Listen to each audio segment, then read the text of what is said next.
Once upon a time, in the whimsical land of Fuddlebrook, there lived a bumbling wizard named Noodleworth.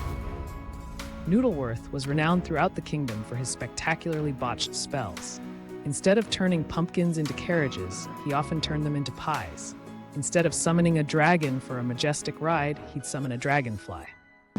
One sunny morning, Noodleworth decided he would brew a potion to make himself the wisest wizard in all of Fuddlebrook.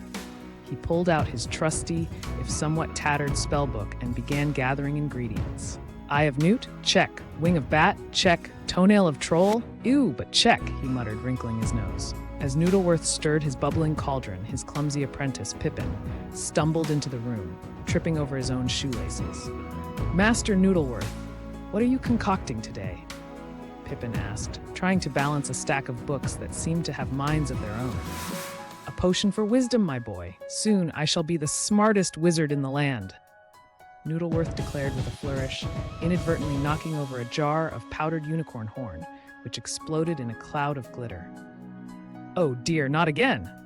Noodleworth sighed, now looking like a sparkling disco ball. As he tried to clean up the mess, Noodleworth absent-mindedly grabbed a jar labeled Dragon Scale Powder instead of the necessary Dragon Fruit Powder.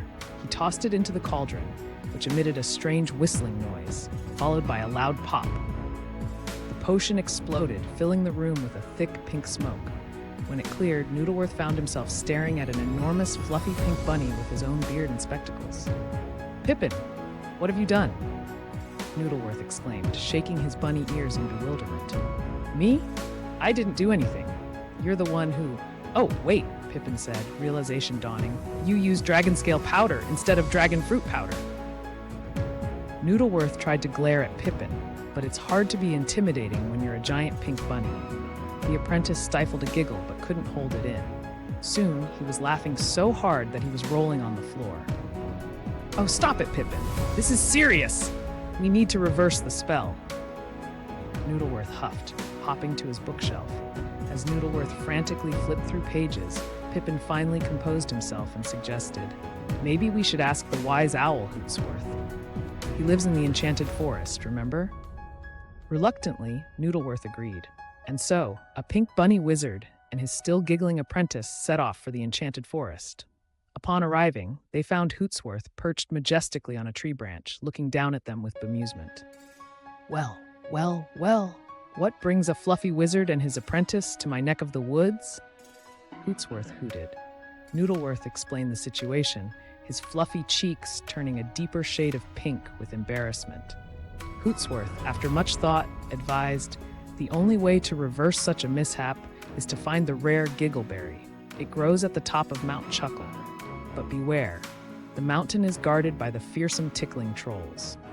And so they ventured to Mount Chuckle, with Noodleworth grumbling about his floppy ears and Pippin still chuckling at their predicament. When they reached the mountain, they encountered the tickling trolls, who, true to their name, were more interested in tickling than terrorizing. After a relentless tickle attack, Noodleworth finally shouted, All right, enough! We just need a giggleberry." The trolls, now wheezing with laughter themselves, pointed them to the top of the mountain. After a grueling climb, have you ever seen a pink bunny try to climb a mountain?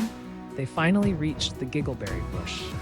With a triumphant hop, Noodleworth plucked a berry and quickly brewed a reversal potion. With a sip and a poof, Noodleworth was back to his human, albeit still slightly sparkly, self.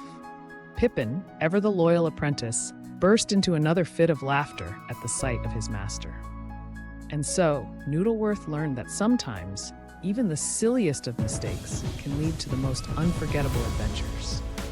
From that day on, he made sure to label his ingredients properly and always double-check his spellbook. The people of Fuddlebrook still talk about the time their bumbling wizard turned into a pink bunny, and they all agree. It was the best laugh they'd ever had.